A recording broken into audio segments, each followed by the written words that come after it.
With around 7 days to go until we're watching Star Wars Obi-Wan Kenobi, the brand new series on Disney+, you've got to wonder, who else is going to appear in the upcoming series? We know Darth Vader is going to appear, but come on now. Lucasfilm and Disney have constantly kept us surprised recently with the likes of Cad Bane, Ahsoka Tano and Luke Skywalker popping up in places we didn't really expect them to.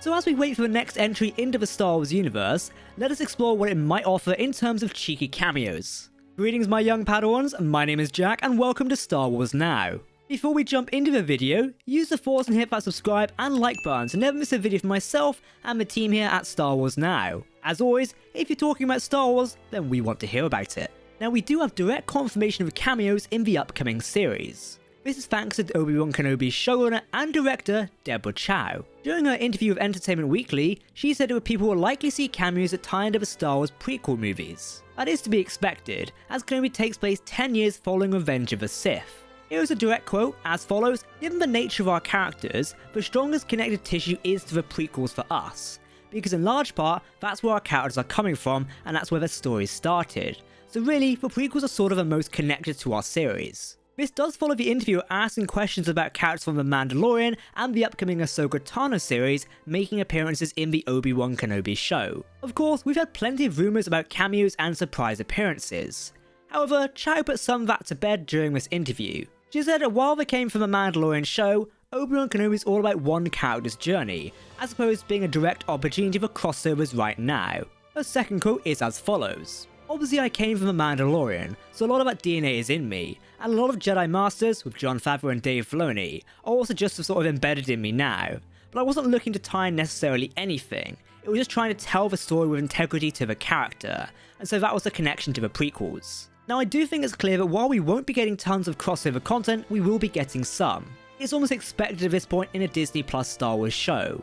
So let's explore who is going to be showing up on our screens, potentially very soon. The obvious person to turn up, or rather appear, will be Jedi Master Qui-Gon Jinn. Now a Force Ghost appearance of Kenobi's former Jedi Master would make total sense.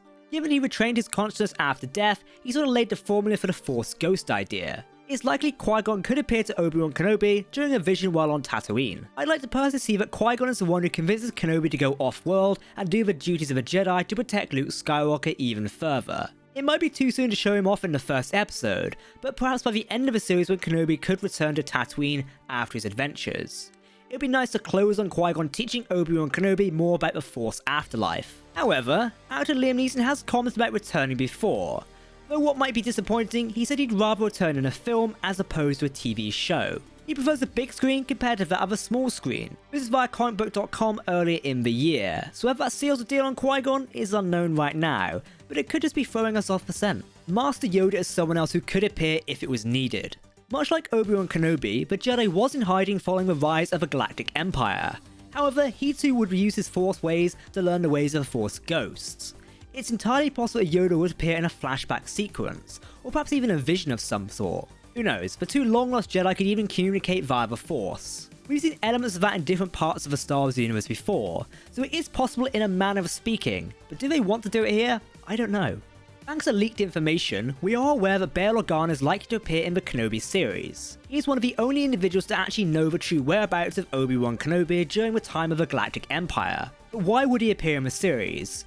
Well, that also might mean that Bail Organa might appear. If something had happened to Bail Organa, that would trigger Bail to request help from his old friend, who happens to reside on Tatooine. Actor Jimmy Smits has already reprised his role once for Rogue One: A Star Wars Story. Additionally, we are aware of the actress Vivian Lyra Blair playing Bail Organa in the upcoming series.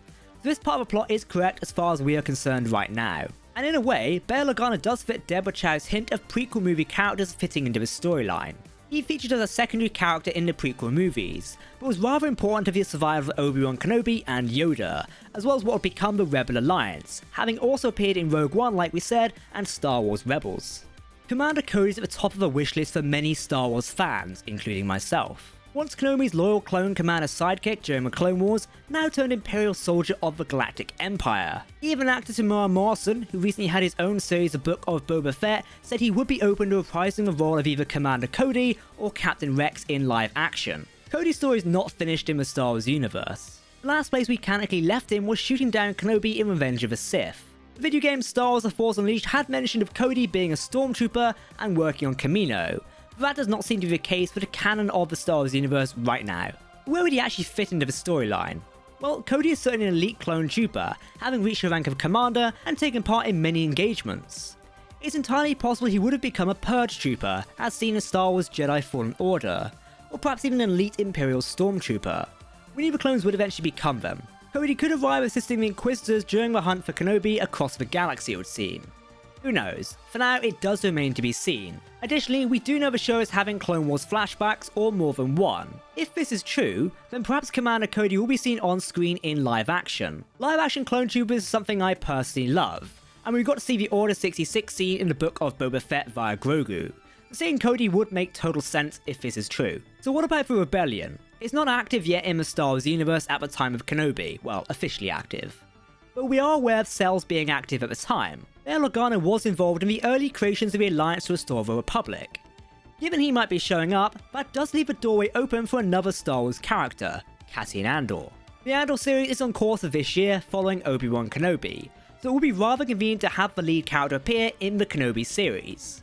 It could be used as a jumping point to start promoting the next series in a sense. After all, we do know Andor is a rebel intelligence agent. Who else to contact we need a helping hand in dealing with the Empire, or finding whether he might have kidnapped the Senator's daughter? Finally, what about villain cameos? Well, there's one in particular who might stick out well. That would be Agent Kallus, this being the rebel agent previously seen in the animated series of Star Wars Rebels. Recently, we covered a rumor that Agent Kallus might be showing up.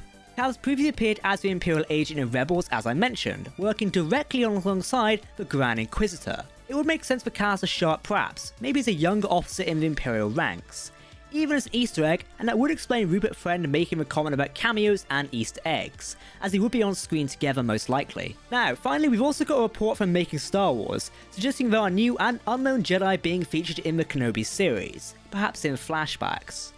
This is something else to write about at a later date, so we'll focus on that one sometime soon, but perhaps these Jedi could be cameos in a sense. We'll have to see. If there was one character, or place, or even an Easter egg that you would like to appear in Star Wars Obi-Wan Kenobi, who or what would it be? Let us know in the comment section below. For me, I am hoping we see Qui-Gon Jinn as a Force Ghost, or perhaps Commander Cody in flashbacks on the Clone Wars. Now that would be fantastic. Obi-Wan Kenobi will officially air on May 27th with the first 2 episodes on Disney Plus the same day. Check back here on Star Wars Now or across our social media for the latest coverage of the brand new series. Okay, Exalted Ones, that's it for myself today. What do you think about cameos we have mentioned? Do they have a chance at appearing on screen in Obi-Wan Kenobi? Let us know your thoughts in the video comment section below. Don't forget to hit that subscribe button to keep up to date with the latest Star Wars news, lore, and more. You can also follow us on social media as well. And make sure to let us know what you think in the video comment section below, because if you are talking Star Wars, then we want to hear about it. That's it for myself today on Star Wars Now. I've been Captain Jack, and I'll see you very soon. May the Force be with you.